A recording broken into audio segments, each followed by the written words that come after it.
Amen. Man, you can have a seat.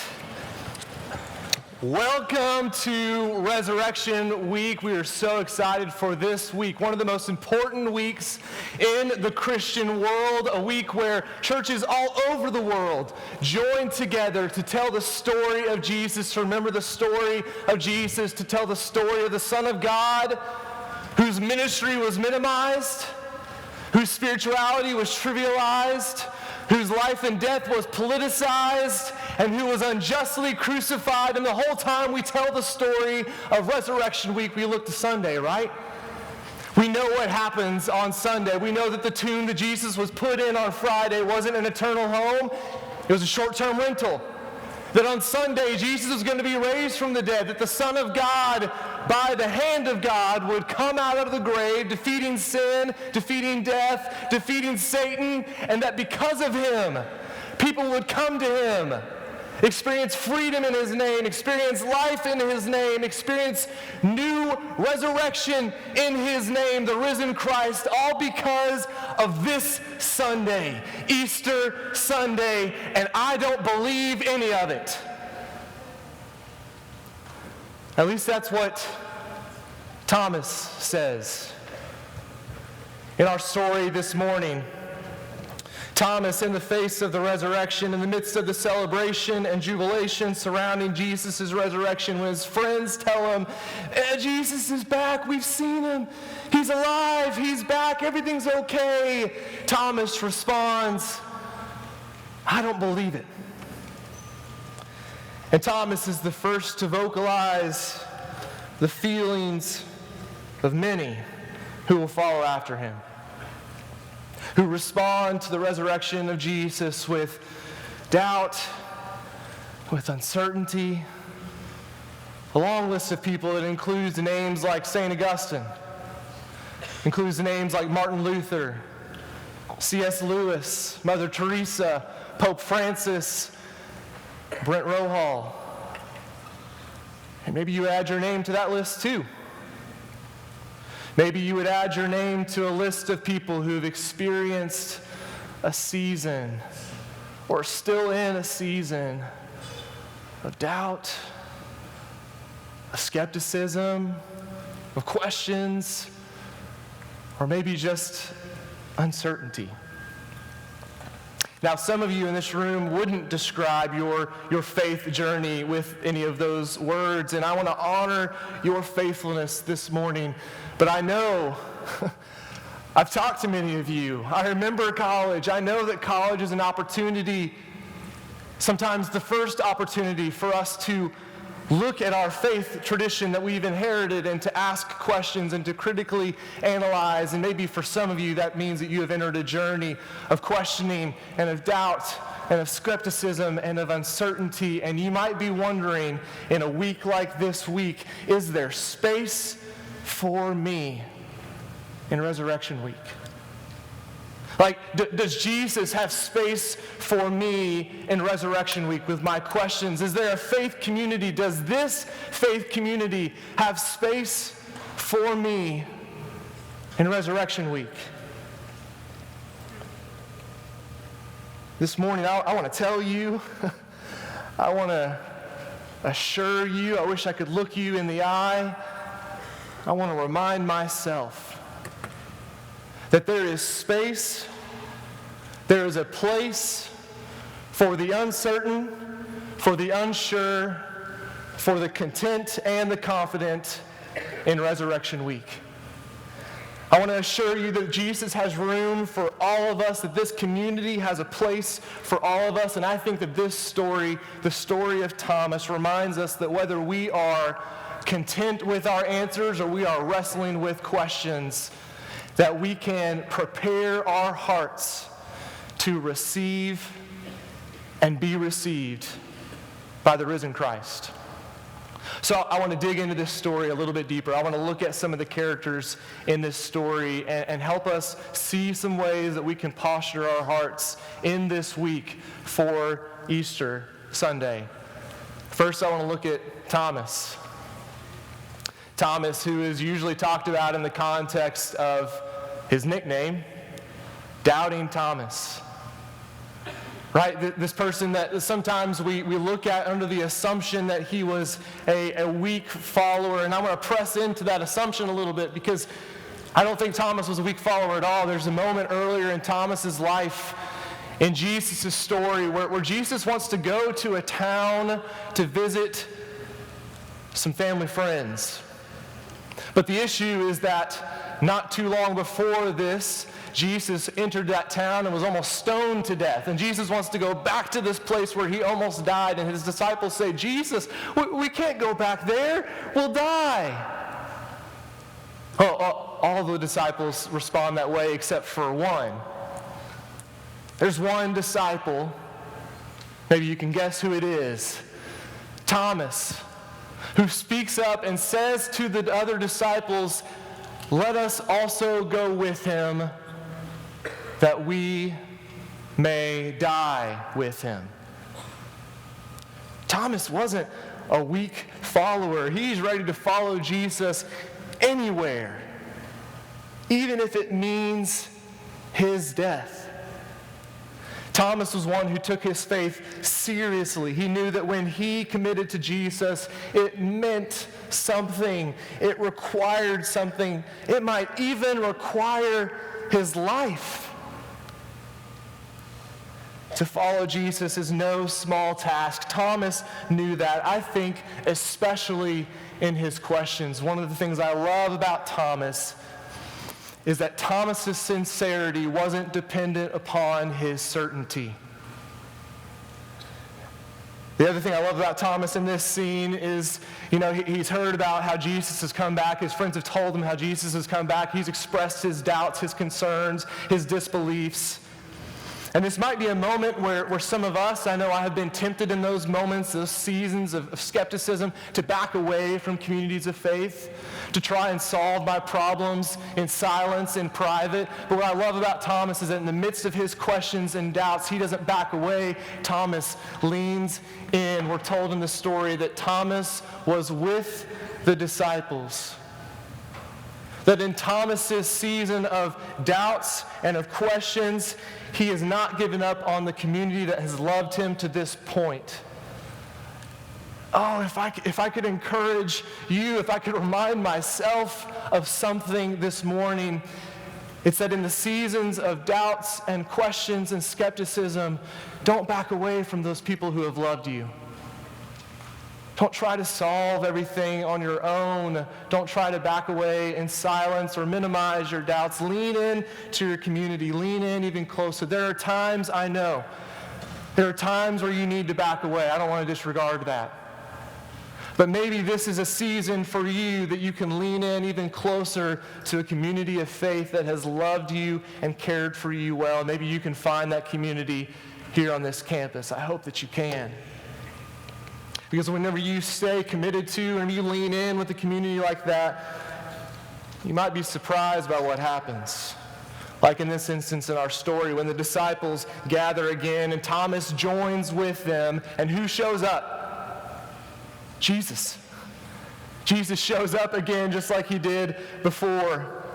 And I want to look at Jesus' posture towards Thomas in particular a little bit more closely. First, I want to note when it was that the disciples were gathering again. Did you notice in the text that was read for us by Denver and Logan, did you notice that it's been a whole week since the disciples last saw Jesus?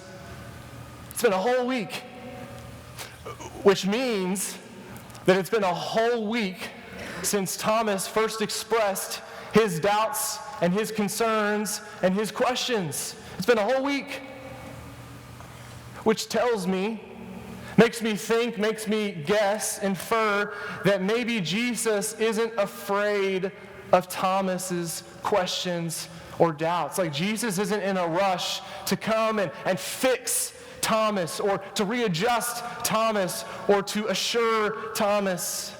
Jesus isn't afraid, but whenever he does come into Thomas's presence, this is one of the things I love about this story. The first person that Jesus addresses in the room, did you notice this? That the first person he addresses is Thomas.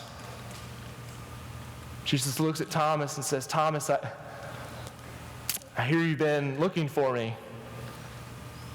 Thomas, it's so good It's so good to see you.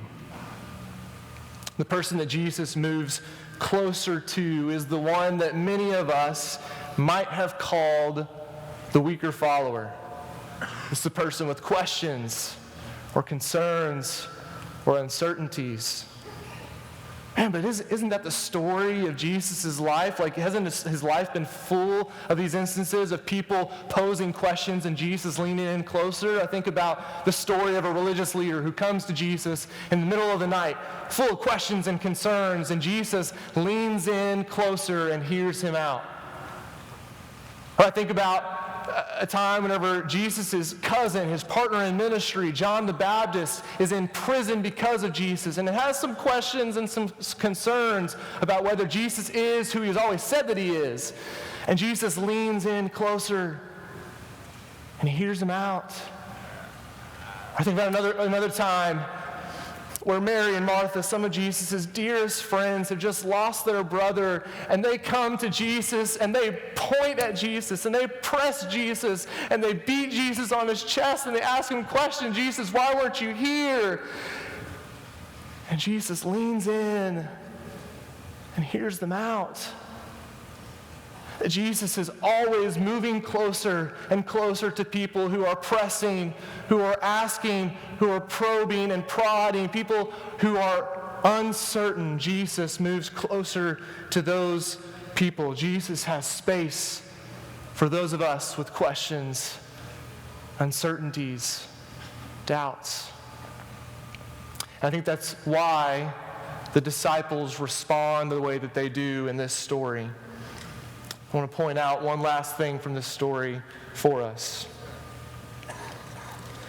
Because Jesus has room for all of us, there might be a detail that you might have missed, and it's, if you'll just let me play with the text just a little bit here, just play with the story. So we're told that Thomas was with the disciples, right? Which in my mind implies that the inverse was also true. Like it's pretty logical that if Thomas was with the disciples, then the opposite was also true, right? That if Thomas was with the disciples, that means that the disciples were with Thomas. That in this moment where Thomas decided to remain committed to the cause, that when Thomas, in the midst of his doubt, didn't abandon the cause, his friends didn't abandon him either. That they remained present, that they remained with him, that they created a community around him, they remained committed to him. And I think it's because they had seen the way that Jesus had made space for people like Thomas throughout his entire life and ministry. Because Jesus had made space for them, for the disciples, because Jesus had made space for people like Thomas, they did the same, and they made space. They kept space for Thomas. They created a space where Jesus had shown up before with the expectation and the anticipation that Jesus would show up again. Man, that's what we're trying to do. That's what churches all around the world are trying to do week in, week out. That's what faith communities are trying to do. We're trying to celebrate and remember and create spaces where we know that Jesus has shown up before, because we fully expect and anticipate and have faith that Jesus will show up again if we are ready to receive and be received by him. That's our commitment. And I want to ask, how can we be a part of this work, whether we're people who say that we have some doubts or uncertainties, or we're people who say we're okay with the answers? How can we be people who are making space for Jesus to show up? How can we prepare our hearts to receive and be received by the risen Christ? And not just this week, not just during Resurrection Week, not just during Easter, because I think Jesus can show up just as readily the second week of September as he can in the third week of April. But how can we create spaces on our campus, in our lives, in our dorms, in the student center, in coffee shops, in our churches, maybe even here in Allen Arena? How can we create spaces where Jesus has shown up before and expect that Jesus will show up again? How can we prepare our hearts to receive and be received by the risen Christ? I still have a lot of questions. Maybe you still have a lot of questions. But this is one of the things that I have come to be sure of in my life. Where the people of God are, God is. Where the people of God are waiting in anticipation for where God might be, God will be in that place. Where the people of God are, God is, if we will just be ready to receive and be received. I've said this before in this space, that I don't think this space, I don't think the gathering, I don't think any of the things we try to do on this campus is just about disseminating information. I think this space is all about honing our hearts and sharpening our senses so that we are ready to meet and be met by God more often, more readily. And I hope and I pray, and I want to remind you that in light of Resurrection Week this week, that there is a place for all of us, whether we are the certain, the unsure, the certain, the confident.